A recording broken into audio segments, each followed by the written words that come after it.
Today I'm going to talk about career regrets and what you can do in the future to avoid these. I found this amazing article in the HBR or Harvard Business Review that talks about the top 5 career regrets that professionals have.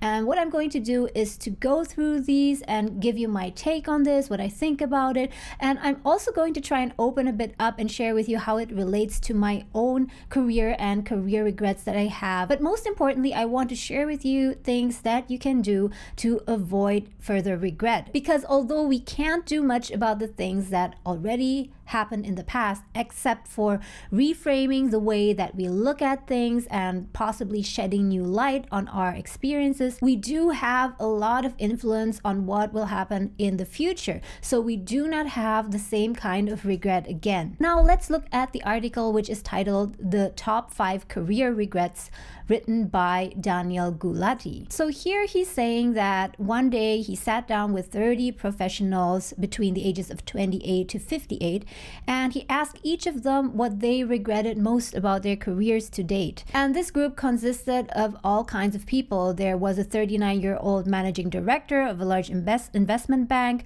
a failing self-employed photographer, a millionaire entrepreneur, and so on. And here the point that he makes is that disappointment doesn't discriminate. It can basically happen to anyone, no matter what stage of your career you're at and no matter in which industry you're working in. So let's look at the first one. The first one is, I wish I hadn't taken the job for the money. By far the biggest regret of all came from those who opted into high-paying but ultimately dissatisfying careers. So one investment banker here said, I dream of quitting every day, but I have too many commitments. Another consultant said, I'd love to leave the stress behind, but I don't think I'd be good at anything else. Whoever called them golden handcuffs wasn't joking. I can really relate to this. When I was working in banking, I had a pretty good income, and also there was a really sweet bonus every year that I was looking forward to. And while I wouldn't say that I worked in banking and finances because of the money, I would say that the salary, the benefits that were offered did help to keep me in that job quite long. There is a certain minimum income that each person would like to have so that they can be able to afford themselves the lifestyle that they want and also to achieve their life goals. Perhaps they want to buy a nice 4-bedroom apartment with a big yard in the back for their family, or they simply just want to travel around the world. And for all of that, yes, you need money. Let's just say that you are a single income household with 3 people in total in your family, and you've calculated that in order to live the lifestyle you want and in order to achieve your life goals, you need to earn about $100,000. In that case, it makes sense that you try to get a job in which you can earn in total $100,000 per year. But what about beyond that? What about the incremental increases? Is it worth to earn $110,000 or $120,000 instead of $100,000?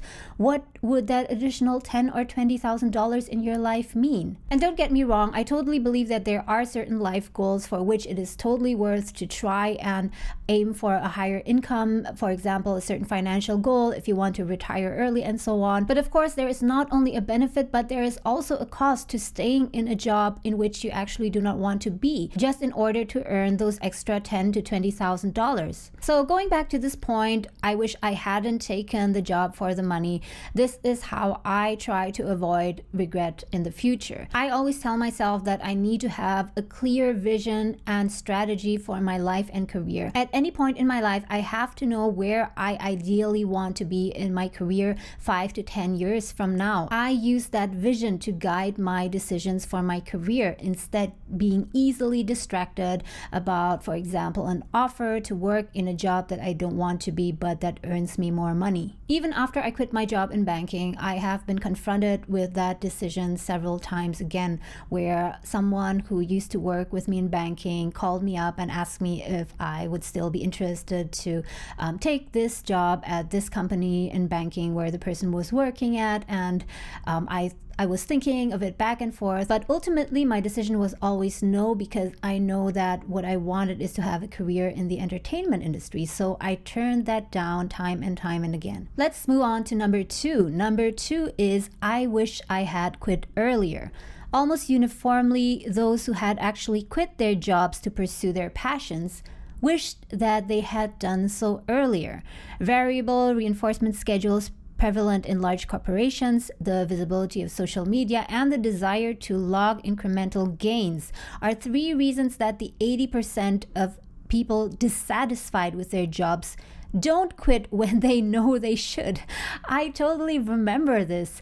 There were so many people working with me in banking who were thinking about doing something on their own and perhaps quitting their banking job, but they were always held back by the juicy salary, bonus, and benefits. And big corporations, they really know how to retain their employees. And then this one sales executive said, "Those years could have been spent working on problems that mattered to me, and you can't ever get those years back." And that is completely true. If I relate this to my banking job, yes, a few years ago, I did think that I wish that I had quit my job earlier so that I could start pursuing what I really wanted to do. But now I ask myself, would I have been better off had I quit earlier? And my honest answer would be not necessarily. So my regret was perhaps not that I should have quit earlier, but rather my regret would be that I didn't pivot earlier. So pivoting means that you still stay in your career that makes you money, but at the same time,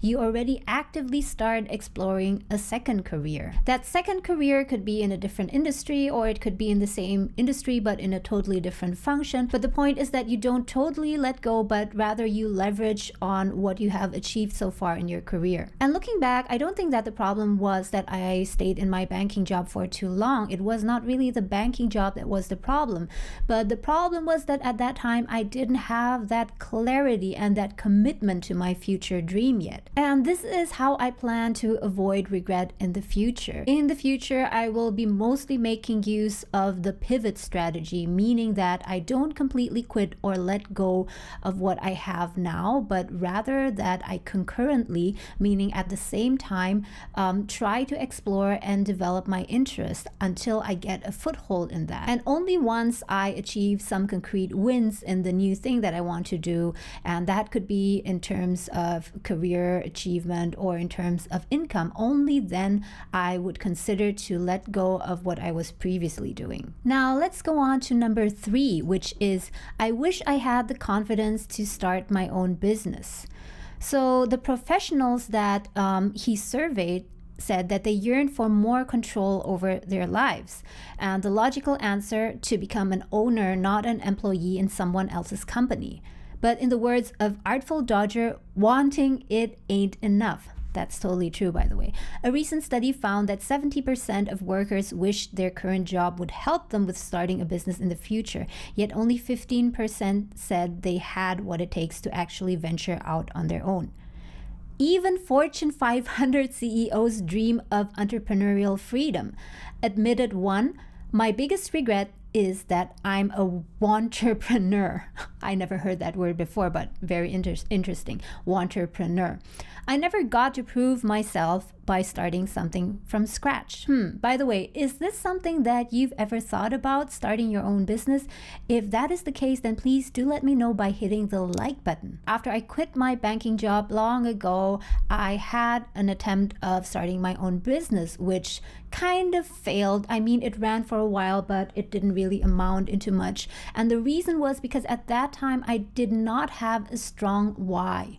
I wasn't really clear in my mind why I wanted to start my own business and what it was that I wanted to provide. What kind of value did I want to provide to my target customers? But not long after that, I started to get into entrepreneurship. Among others, I started to produce my own films. I became a film producer and made 2 of my own feature films. And fast forward again, after a few years, I started this YouTube channel. And this YouTube channel is also what really got me inspired and gave me hope that someday, maybe not too far in the future, I can actually become self-employed, do my own thing, work on my own terms, and so on. maybe a regret that I have is that I didn't start it earlier. So for anyone listening right now, if you are really serious about changing your career and perhaps shifting into a career in which you have more autonomy and more freedom, then you better start now so you won't have any regrets. And this is the way how I try to avoid regret in my own life.